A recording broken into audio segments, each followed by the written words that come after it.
Assalamualaikum warahmatullahi wabarakatuh. Alhamdulillah, bertemu lagi kita dalam rancangan Jom Sembang Sampai Biar Santai Biar Sampai.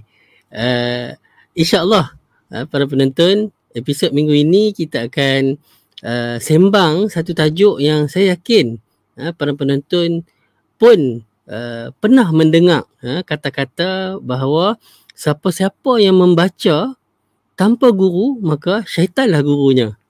Ataupun ada dalam bahasa Arab disebutkan bahawa man la syaikha lahu fa syaitanu syaikhuhu. Kata-kata ni dia bukan hadis. Jadi tak perlulah kita senaraikan apa status, adakah dia sahih ke, hasan ke, dhaif ke, maudhu'. Dia memang bukan hadis lah. Walau bagaimanapun, kita nak bincangkan juga, nak sembangkan juga. Adakah kata-kata ini ada kebenarannya ataupun adakah kata-kata ini salah 100%? Okey. Kenapa munculnya kata-kata seperti ini? Siapa yang membaca tanpa guru, maka syaitanlah gurunya. Dia nak elak, nak mengelak seseorang itu dia memandai-mandai dalam agama. Dia memandai-mandai dalam agama. Sebab itulah nak membaca kena tengok juga benda apa yang dia baca. Ada yang membaca tu kita memang wajib berguru. Bahan bacaan kita tu memang perlu ada guru yang memberi guidance, tunjuk ajar apa makna, apa maksud sebenar terhadap apa yang kita baca. Ada yang memang direct je kan, ada yang memang clear cut. Jadi itu memang tak perlulah siapa-siapa yang menghuraikan. Contoh yang paling dekat untuk kita sebutkan adalah kalau membaca Al-Quran. Ayat Quran ni 30 juzuk tu bukanlah semuanya clear cut. Ada perlu kepada tafsiran dan huraian. Jadi ini memang perlu guru yang sampaikan. Guru yang sampaikan tu pula ialah kalau Al-Quran ni pastilah Nabi Muhammad SAW sendirilah yang menghuraikan apa maksud Al-Quran tu. Nabi lah yang mentafsirkannya. Bukanlah kita yang memandai-mandai pergi tafsir sendiri maksud ayat tu. Ataupun sahabat-sahabat Nabi yang mentafsirkannya, ataupun paling kurang pun para tabi'in, iaitu murid-murid kepada sahabat-sahabat tertentu yang memang dikenali alim terhadap tafsir Al-Quran. Begitu juga hadis Nabi SAW. Ada hadis-hadis Nabi ni yang memang perlukan kepada huraian. Ada yang memang direct to the point, yang memang jelas dan clear cut, itu tak perlu huraian. Jadi sebab itulah ada yang benda yang memang bahan bacaan yang perlu berguru. Kitab-kitab fiqh contohnya kan. Kalau yang memang jelas buat begini, hukum begini, itu memang jelas lah. Jadi kalau kita nak kata kitab fiqh tu kita belajar tanpa guru pun susah juga, sebab pengarang kitab tu lah guru kita, penulis tu. Memang kita kenal penulis tu siapa, dia yang kata macam tu. Bila kita baca dia kata hukum sekian-sekian, maknanya guru kita yang menulis buku tu lah. Bukanlah kita nak kata kita tanpa guru. Mungkin tanpa guru yang menjelaskan ataupun menghuraikannya. Tapi dia ada satu sisi yang lain yang saya nak sentuh jugalah tentang membaca ni. Ya, memang masyarakat kita masyarakat yang agak kurang membaca. Tu pun kalau yang rajin membaca tu pun membaca sahaja kandungan-kandungan ilmiah, dia agak kering ataupun dia agak dry. Beza dengan belajar dengan guru. Belajar dengan guru ni dia ada unsur ta'lim dan tarbiyah, didik. Dia ada unsur pendidikan tu.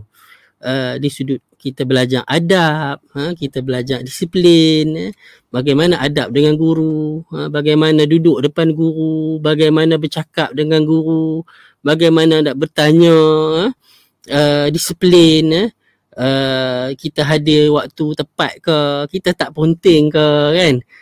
Kita juga dapat qudwah, contoh teladan daripada guru. Selain daripada kita dapat juga metodologi dia, ataupun saya suka guna istilah kita belajar cara dia menjawab soalan. Bukan kita belajar apa jawapan yang dia bagi. Itu pun satulah. Tapi cara dia jawab soalan. Kadang, bukan kadang lah, biasanya dalam kelas ni, orang tanya soalan. Macam-macam soalan kan. Guru-guru kita ni, pensyarah kita, syekh kita ditanya. Kita dapat tengok macam mana dia menjawab soalan tu, kehalusan dia, seni dia menjawab soalan tu. Itu pun satu yang sangat bermakna. Jadi sebab tu belajar dengan guru ni dia ada terlalu banyak kelebihan lah berbanding hanya membaca sajalah. Sebab tu kalau sekadar baca ni, ini yang kita bimbangi, lahirnya golongan yang sombong, takbur, keyboard warrior, kan. Dia rasa dia je pandai, orang lain semua tak pandai, aku saja yang betul, orang lain salah. Senang nak maki orang, kan. Senang nak label orang, kita duk buat apa sarkastik dengan orang, kan. Ini golongan yang dia tak dapat didikan ataupun qudwah guru yang baik lah, kan. Macam guru kita kadang-kadang dia kata, okey ni pendapat saya, tapi dia kata jugalah kat murid-murid dia, ni pendapat saya, tapi boleh saja berbeza pandangan dengan saya, kan. Kadang setengah-setengah benda tu memang kita perlu dapat guidance dan tunjuk ajar guru. Kalau saya sebut macam ni, dia ada masalah juga. Sebab bila kita kata membaca tanpa guru, maka syaitanlah gurunya, kan. Syaitan ni pun dia boleh hadir dalam bentuk buku. Buku tu kita baca, kita pergi tafsir sendiri, kan. Kalau kita berguru pun, kita boleh tafsir sendiri apa yang guru kita cakap. Dan guru kita mungkin maksudkan lain, kita yang dengar ni maksud kita faham macam lain. Sebab tu kadang-kadang dalam kelas, kan, mungkin cikgu mengajak, cikgu cakap satu benda je, sekali je cikgu cakap. Kalau murid ada 30 orang, boleh jadi ketiga-30 orang tu boleh faham perkara yang tak sama. Jadi ni faham macam ni, ni faham macam ni, ni faham macam ni. Jadi sebenarnya yang jadi isu tu bukanlah berguru tak berguru tu sangat. Yang bagi saya yang jadi isu ni sikap kita, iaitu kalau kita tak faham, kalau kita tak jelas, ataupun kita tak tahu dengan sepenuhnya, jangan buat pala tahu, jangan buat memandai-mandai, jangan duk pergi hurai sendiri. Tak kiralah yang kita baca ataupun kita dengar daripada guru. Isu dia itu saya nampak lebih kritikalnya. Kalau nak kata berguru kita dapat qudwah, kita dapat disiplin, dapat akhlak, ada ke guru yang tak ada akhlak? Kan? Dia walaupun ustaz, kan, pakai jubah serban, tapi dalam ceramah duk maki orang. Kan? Dia pun duk kata kat orang tu, duk kata kat orang ni, duk label orang tu. Boleh tak benda tu terkesan kepada anak murid? Anak murid lagi dahsyat lah lepas tu. Kan? Jadi isu dia sekarang ni, kalaulah penulis buku tu, penulis yang boleh mendidik, pun bagus juga, kan. Dia tulis ni pendapat dia, ni pandangan dia. Jadi kalau nak buat kesimpulan lah, awal sangat nak buat kesimpulan, baru berapa minit saya cakap, kan. Dia bukan masalah berguru tak baca tanpa guru, ataupun belajar tanpa guru, baca saja ni. Dia yang salah tu ialah bila kita baca ataupun kita mendengar huraian daripada guru yang kita tak jelas ataupun kita tak faham sepenuhnya, jangan kita memandai-mandai. Itu je. Jangan kita memandai-mandai. Tapi ada benda yang isu yang saya menarik untuk saya nak kongsikan dengan penonton Jom Sembang episod ke-80 dah, masya-Allah, pada minggu ini, iaitu berkaitan dengan buku ni lah. Berkaitan dengan membaca ni lah. Kalau kita nak kata buku yang kita baca tu boleh jadi syaitan yang mendidik kita, yang mengajar kita. Sebenarnya di negara kita, saya yakin di negara-negara lain pun, dia ada satu dia panggil Akta Mesin Cetak dan Penerbitan, 1984, Akta 301. Jadi memang bawah Kementerian Dalam Negeri. Jadi mana-mana buku, mana-mana bahan yang bercetak perlu dapat kelulusan KDN. Supaya dia tidak menyesatkan orang, dia tidak menimbulkan isu-isu yang kontroversi berkaitan dengan raja, agama dan bangsa dan sebagainya kan. Ini memang terkawal. Ini memang terkawal. Jadi sebab itulah untuk nak kata kebarangkalian seseorang disesatkan oleh bahan bacaan tertentu, ada akta yang mengawalnya. Cuma sekarang ni dia bukan sekadar buku dan bahan cetakan, dia dah ada dalam bentuk internet. Itu pun sedang diperkemaskan bagaimana untuk mengawal perkara ini. Tapi walau bagaimanapun dia berbalik kepada sikap individu tu lah.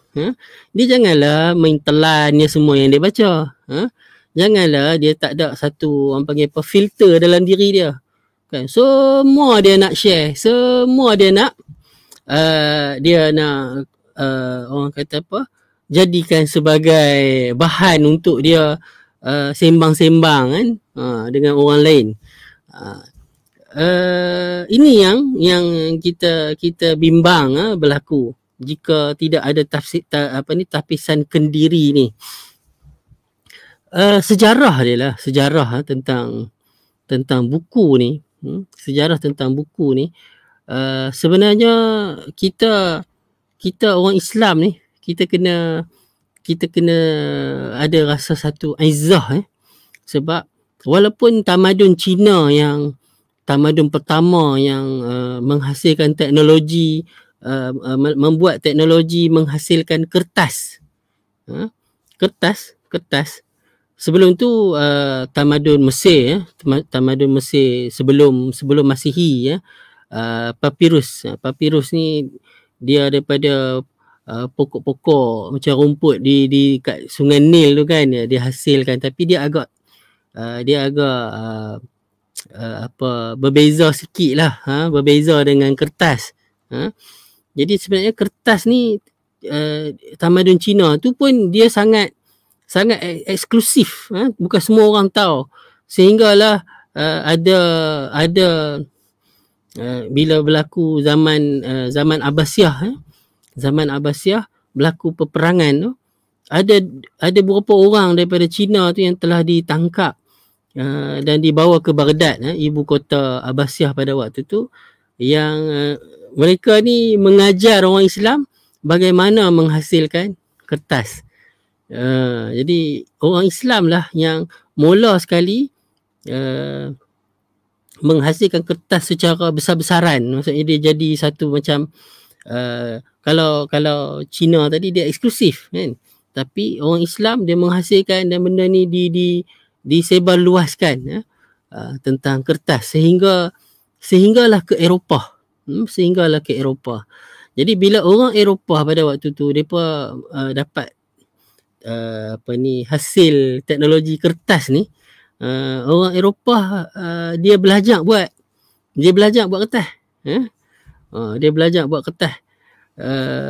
Cuma bila Eropah ni, bila dia belajar buat kertas, dia hasilkan kertas yang lagi berkualiti, yang lebih nipis. Yang lebih nipis. Sebab kertas ni dia satu ejen yang dia boleh menyerap ink tu dengan berkesan. Maksudnya beza dengan tulis atas kulit ataupun tulis atas tulang dan sebagainya. Jadi dia boleh serapkan dakwat dan kekal dakwat di atas kertas tu. Jadi sebenarnya dia tahun-tahun dalam 800 ke 1000 Masihi kertas dihasilkan oleh orang Islam. Bukan diciptakan, tapi orang Islam yang mula menyebarluaskan penggunaan kertas. Penggunaan kertas sehingga bila dia kalau walaupun dah ada kertas, tapi waktu tu dia kertas ni dia ditindan kan. Cuma orang Islam jugalah yang mula menjilidkan kertas tu. Dia jahit di tepi tu, diletakkan kulit yang cover depan dan belakang. Maksudnya rupa bentuk buku tu sendiri adalah hasil inovasi orang Islam. Jadi sebelum tu tidak ada yang macam dia, sebab tu Al-Quran disebut mushaf. Mushaf ni dia daripada suhuf, daripada lembaran-lembaran, helaian-helaian kertas. Dia tidak di macam dijahit dulu kan kita pernah tengok dah buku-buku lama yang dia dijahit, di binding, kita kata istilah sekarang, di binding, dijahit di tepi tu, diletak kulit pula kan. Itu buku ni memang orang Islam yang pertama menghasilkan buku. Jadi amat malang lah bila kita seolah-olah mengelak orang Islam daripada membaca, dengan kita mengatakan pula bahawa kalau baca ni tanpa guru nanti belajar dengan setan. Jadi ini yang menjadi masalah. Jadi orang Eropah ni bila dia dapat teknologi kertas, dan kertas-kertas yang dihasilkan semakin lama semakin berkualiti, kualiti dia bertambah baik, kata dah banyak-banyak kertas dan mereka boleh hasilkan lebih banyak kertas. Macam mana kita nak lebih efisienkan penggunaan kertas ni? Kalau kertas banyak-banyak, kita nak hasilkan banyak tulisan, kita duk main tulis dakwat tulis tulis penat. Jadi apa kata kita buat blok-blok tulisan. Inilah awalnya inovasi untuk menghasilkan mesin cetak. Mesin cetak dihasilkan pada tahun 1940. 1940 pula. 1450 oleh Johannes Gutenberg. Daripada Jerman kalau tak salah saya lah. Johannes Gutenberg. Mesin cetak. Malangnya, ni malang lah. Bila mesin cetak ni dihasilkan, penerimaan dunia Islam terhadap mesin cetak adalah negatif. Sedangkan bila mesin cetak ni 1450, kita bayang kurun ke-15 Masihi. Inilah pencetus kebangkitan Eropah yang sebelum tu mereka berada di dalam zaman kegelapan.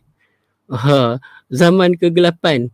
Tapi akhirnya mereka hasilkan mesin cetak dan buku pun dihasilkan dengan banyak kemudiannya. Sedangkan sebelum ada mesin cetak dan sebagainya ni kan, tak lama sebelum tu pun, masa zaman gelap tu, siapa-siapa masyarakat di Eropah ni yang memiliki buku yang berkenaan dengan sains akan ditangkap oleh pihak gereja dan dibunuh. Sebab dia bercanggah dengan pegangan gereja.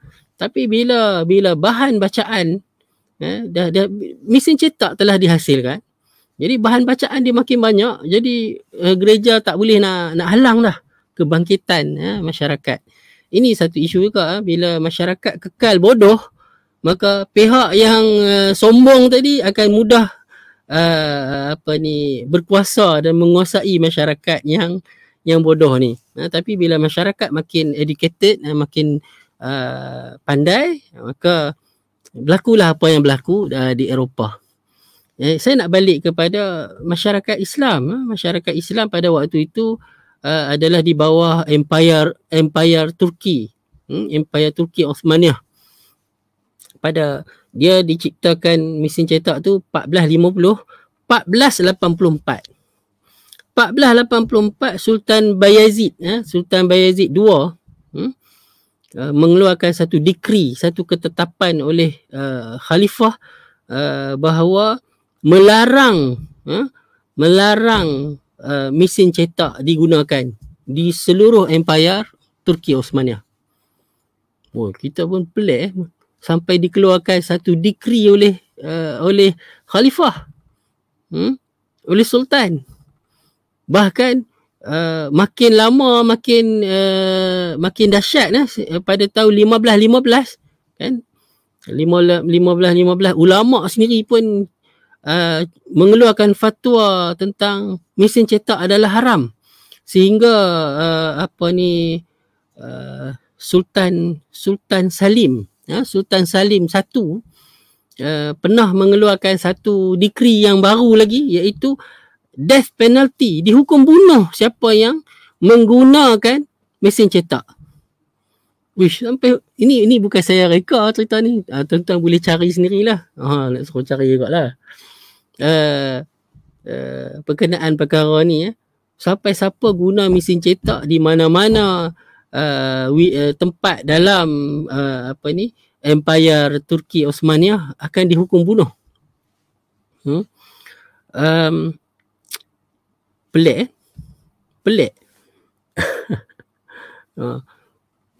Kita nampak kurun ke-15 tu lah dia berlaku. Islam kan duduk tengah ni kan.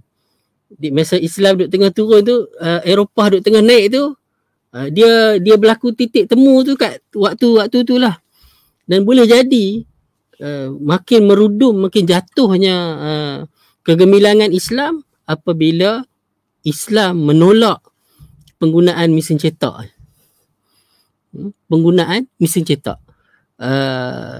Dan bahkan kita kata fatwa tadi oleh para ulama yang mengharamkan mesin cetak ni telah mengakibatkan kejumudan ilmu, tidak berlakunya inovasi baru, tidak berlakunya penemuan baru ataupun discovery di dunia Islam. Sedangkan ketika itu Eropah berada di tengah-tengah zaman Renaissance. Jadi mereka tengah duk bangkit, kita duk tengah menjunam turun pada waktu itu.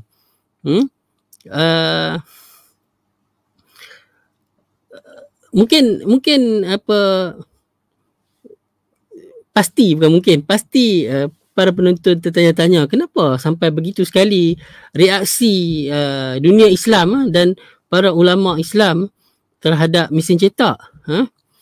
Kenapa? Dia walaupun kita boleh jumpa nanti ada beberapa faktor ekonomi, politik dan sebagainya, tapi faktor yang saya nampak paling ketara dan utama adalah agamawan sendiri yang paling menentangnya.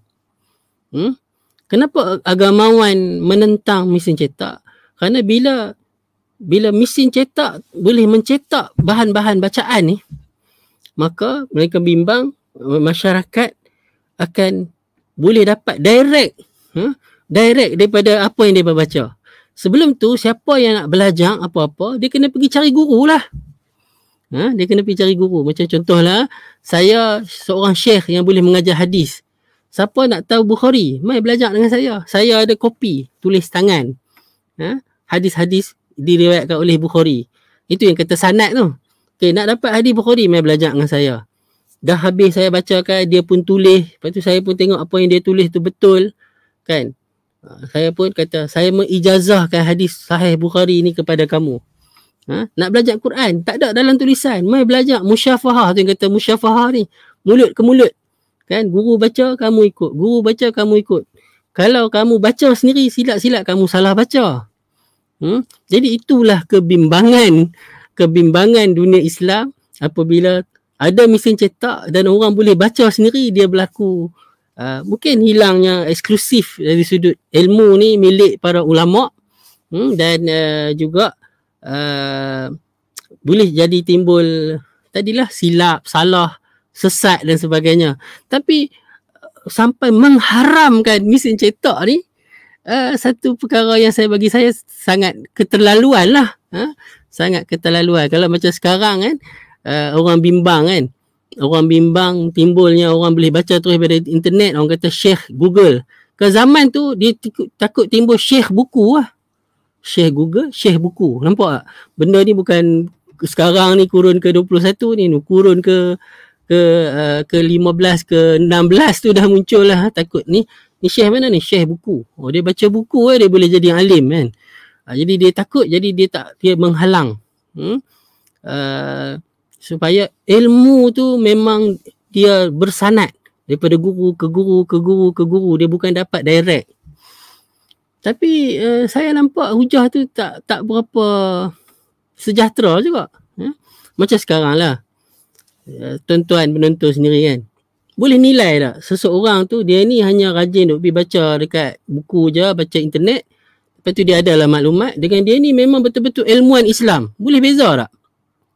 Boleh beza kan. Tak mungkin ada orang yang hanya membaca saja bahan-bahan bacaan, baca buku bahasa Arab, baca buku hadis, baca buku tafsir, tiba-tiba dia jadi Syekhul Islam. Tak mungkin. Kan? Jadi tak, bagi saya agak keterlaluan lah apabila mengharamkan membaca buku terus. Bukan takat tu, mengharamkan mesin cetak. Sehingga itulah menjadi penyebab jumutnya, tak berkembangnya ilmu di dunia Islam. Saya tengok panjang kok saya bercakap ni kan. Dah dekat 30 minit dah. Tapi saya nak teruskan lagi lah beberapa benda point yang saya nampak ni. 1450 dihasilkan mesin cetak. Hanya pada kurun ke-18 barulah dunia Islam menerima mesin cetak.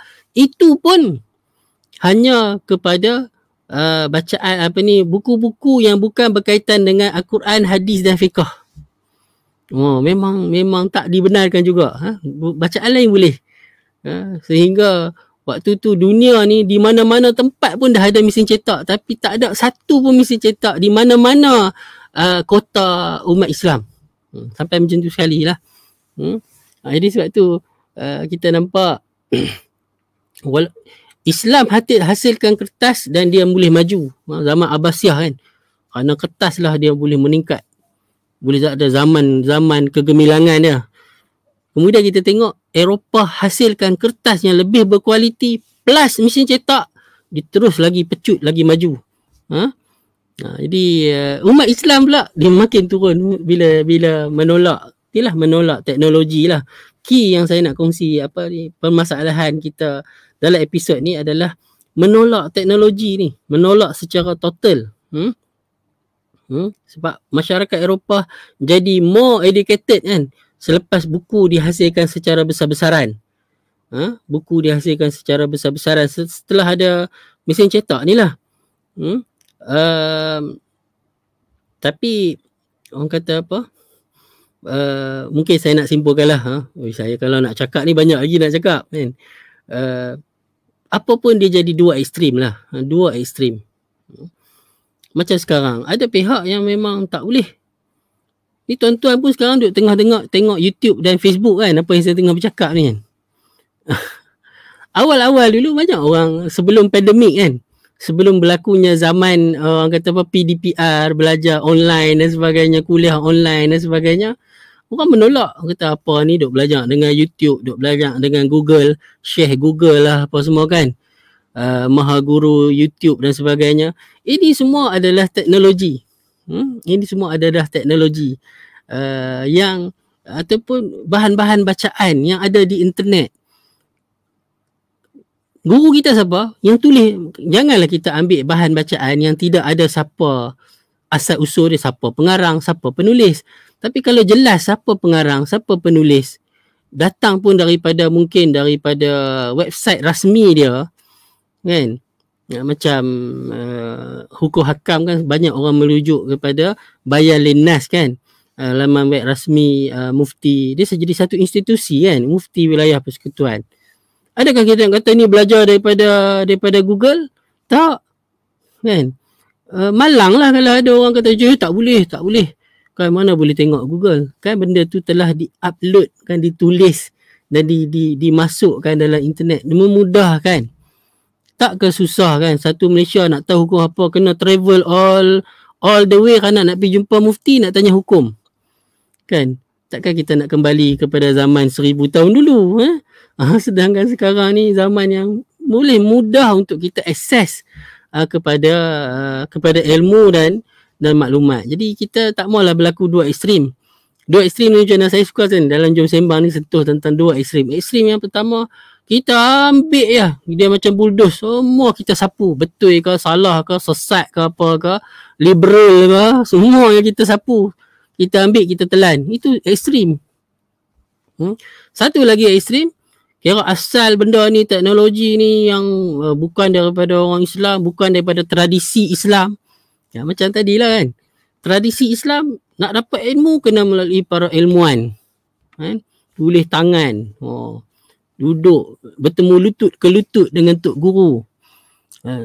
Cara lain, baca direct daripada buku yang telah dicetak, itu tak dibolehkan. Itu ekstrim juga. Dia perlu, saya mungkin nak simpulkan dengan tajuk kita minggu ni apa dia? Belajar dengan syaitan tu kan. Kita mestilah jadi umat yang menerima teknologi, yang rajin membaca, dan jika ada benda yang perlu penjelasan, perlu huraian kan, kita carilah para ilmuwan, para ulama untuk memberi penjelasan dan memberi tunjuk ajar, bukannya kita buat tafsiran dan huraian masing-masing. Mudah je kesimpulan saya pada minggu ini. Mudah-mudahan ada manfaatnya buat para penonton. Jom sembang santai biar sampai minggu ini. Apa-apa soalan bolehlah dituliskan di ruang komen tu. InsyaAllah jika ada kesempatan saya jawab dekat situlah, sebab episod minggu ini episod rakaman. Assalamualaikum warahmatullahi wabarakatuh. Jumpa episod minggu depan. Bersama membina masyarakat rahmat TV.